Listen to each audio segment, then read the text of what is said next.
No flips, no tricks, just karate dog. This is Joey Castro, Northern Productions. You're watching Champions in Action.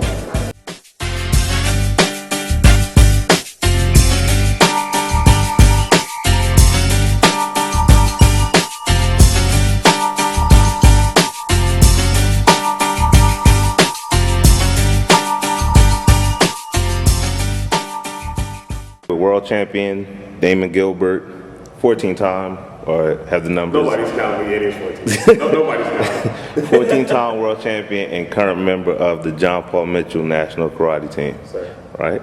Can you just introduce yourself to viewers? Let us know a little bit about yourself. All right. How's everybody doing? My name is Damon Gilbert from Oakland, California. I'm a Kempo practitioner studying underneath my father, Professor Tommy Gilbert. I've been doing sport karate since 1980 was the first time I put on the little yellow and blue century pads with the little string around the toe, and been doing it since. And officially sort of semi-retired in 09, but fought all those years and still love the sport now. I'm coaching for Paul Mitchell, coaching the fighters. Okay, now you said you started martial arts in 1980. Doing a little backstory, you found out that you got your black belt in 1991. Yes, sir. And you said that you trained under your father. Now, can you, again, just tell us the style that you studied? Yeah, my father originally started in a martial art form called Kempo, okay, which is actually one of the first mixed martial arts in North America. And that stands for karate, judo, jiu-jitsu, Kempo, and Chinese boxing. Yeah, nice mix. And that goes back to about 1947.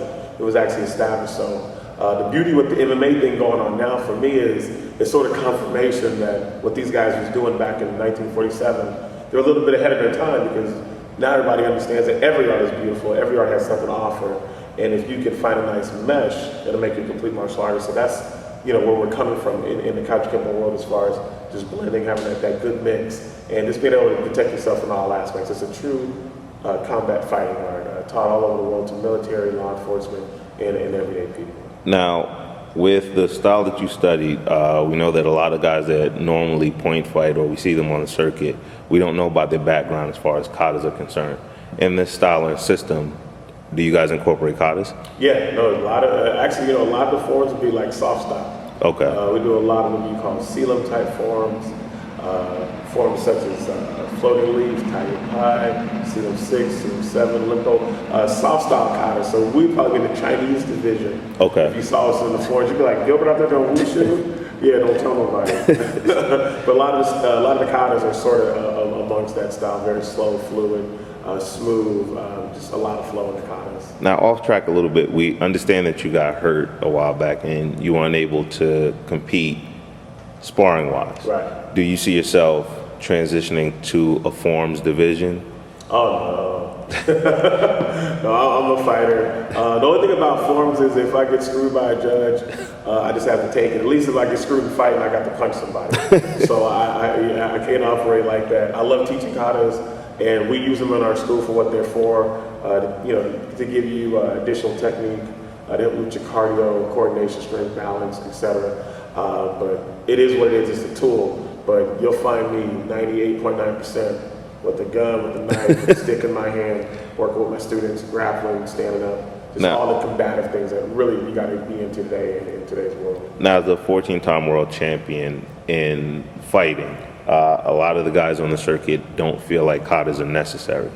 One top fighter, per se, excuse me, feels like katas basically should change with the times, transition, and, upgrade. Right. Is that something that you feel, or do you feel like katas should be obsolete? Do you feel like it should upgrade? Yeah, that's a tough one, because in the martial arts, traditionalism has its place, but also in tradition, times should change. I think for us, if you're coming to Best in the West Mixed Martial Arts Academy, and you're coming to my school, and all I did was katas exclusively, I don't think I can tell you that we're an actual reality-based martial art. Okay. Because it's like a dance class. It's like if I did this all day, then I'm dancing. But if I'm fighting, I need to actually go over fighting tactics and have a body and things of that nature. So I don't say get rid of katas, as I came up on katas, but too much of anything is too much. Okay. So if you're doing katas more than you're doing actual hand-to-hand, somebody actually grabbing you, choking you, punching at you, kicking you, coming at you with a knife and a stick or a gun, then I would say you're doing too much. But I think it's a tool, and in our martial art, we use it as a tool. It's not the primary tool, but it's a tool to help you get some techniques that you need for the street and for self-defense. So I don't say abolish it, only because I wasn't raised like that. And I can understand if all you did, like I went to a black belt test, and that black belt test, there was nothing hand to hand. And you would, just for me, you would never see that in my dojo. No disrespect to them, that's their choice. That's their system. And, you know, that's where I would say, it has to be, because it's all about self-defense. Now, for those that don't know, you're a peace officer, police officer in the state of California. In talking about the self-defense, we see that a lot of these guys, when they're bringing students in, they teach the self-defense, and, you know, it's normally with a forward stance or somebody, you know, throwing a reverse punch at you. Right. And wanting katas to upgrade, don't you think that maybe the style of teaching self-defense should also upgrade? Definitely. What we do in our school is what I call reality-based training, and also what we call stress inoculation training, which in that is, in a street fight, I've done a lot of competitive fighting, but working where I work at and being raised where I was raised in Oakland, California, which is right now, as we speak, the fourth most violent city in the world, period. It just came out last week. You know, it's a challenge dealing with people on that level. And I know for me that the reality-based training is what it takes. What I mean by that is, in a street fight, there's a certain level of stress, anxiety, there's a certain level of just unpredictability, and you have to prepare for that via your training. So your training can't just be static. You have to have people punching, kicking, surprising you. I've had my students run laps around the dojo like they do sometimes, and I literally had a camera set up and had a couple of guys I knew could protect themselves that they did not know actually try to mug them on their laps. And we videotaped it so they could see exactly where you're truly at. And it was very eye-opening, so my students screaming and yelling and asking people to help them, and they found out that not everybody's gonna help you because it don't have nothing to do with me. That's your problem. And it sort of made them say, you know what, I gotta step my game up as far as self-defense. So if it's not reality-based training at this era with all the hard work that's been done by the forefathers, our grandmasters and masters that came up before us, then we're dropping the ball as the next level of professors and grandmasters and what have you. Now, excuse me, we were talking earlier about, you know, you coming up, you know, you talked about your dad. One of the things that you're known for is being one of those old school fighters, which means that, you know, when you hit, you actually hit. Yes, sir. We can go on YouTube, look at a lot of the video where you're fighting Ross, and I mean, you know, you're actually hitting him, and we know you have love for him. Right. But what do you think about the guys now, you know, with the hit pat, or, you know, you have some guys that are throwing blitzes from across the ring and they barely touch it. You know, it's a phantom punch, and this seems to be the style of fighting. Right. Now, you know, a couple of the top fighters have an issue with this because now we saw example the Battle of Atlanta where they actually put in a division where I guess it would be the fighting that you guys are known to do. Right. So how do you feel about it that, you know, they're kind of catering to this softer style of fighting and making it seem like you guys are doing an elite form of fighting when this is what you grew up doing? No, you're on the money, man. You just hit a tremendous topic. When friends at work ask me, hey, what do you do? You know, you always gone. You was gone all these years at work. What do you do? I don't even tell them to go on YouTube because that's not what I did. Especially not in the early 90s and throughout the 90s. We've let the promoters and what have you sort of change the sport.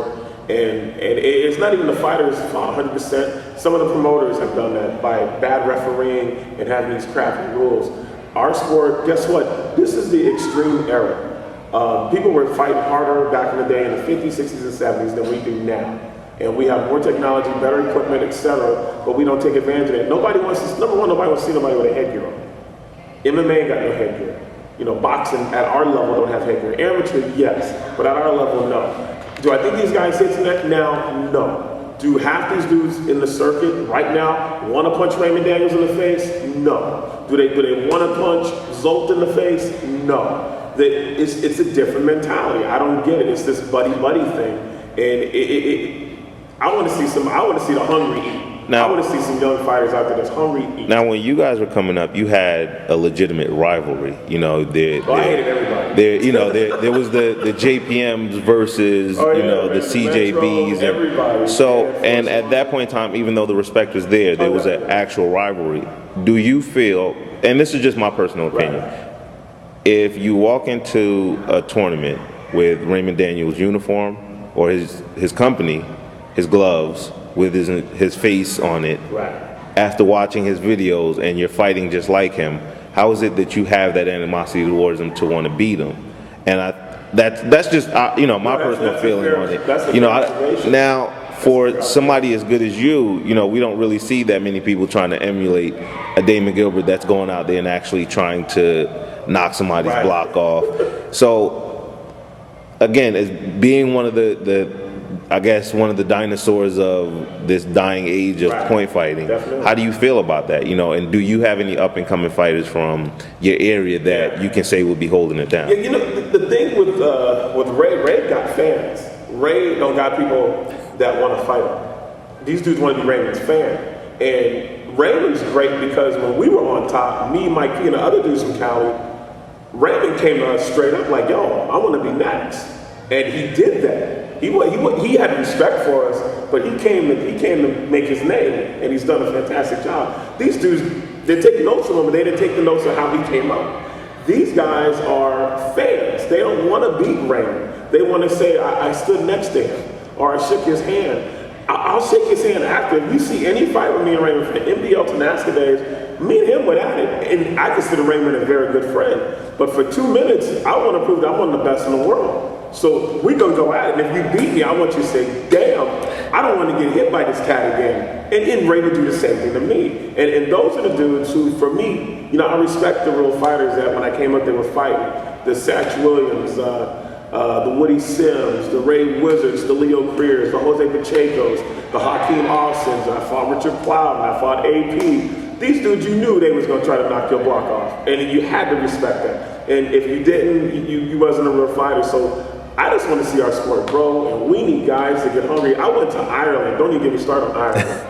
I went to Ireland, and for me, that was like some of the worst refereeing I've ever seen. It was almost like borderline, not racist, but just an extreme prejudice towards American fighters. And for me, 30-some years is one of the worst experiences I had, though the venue was big. It was a lot of fighters. But the way we were treated was so crap. And then you go down there, and you're treated bad, and then ultimately, the referee is horrible, but then they don't want you to hit. I saw Raymond Daniels throw a pure 1980s, 70s technique, and the crowd didn't know how to react. And all he did was step off to the side and hit a guy with a ridge hand. And it was the cleanest technique of the whole day. And he stopped the kid, and the kid dropped the result. And I remember one of his fighters, one of the guys on his team, who's a heavyweight fighter, I know the guy's name. He said, "This isn't the full contact division. This is the full contact division." I said, "Man, we've lost our sport. It's 2012. You can't hit a guy with a ridge hand that's clean, and that's supposed to be full contact. What's happened to Kumite? It's gone. What happened to it?" Now, we have a couple more questions for you. Sure. Let's start with the teams that you've been on. We've heard Jotty Tension, for instance, mention that, the teams have they've lost its step. Now Sure. guys are just running to wear insignia on their chest and not, actually earning it or deserving of it. Right. You've been on not that many teams in your illustrious career. Yeah, so no, you're a kind of dedicated guy. I'm a loyal guy. You're a kind of dedicated guy. So we'll start with the Bay Area.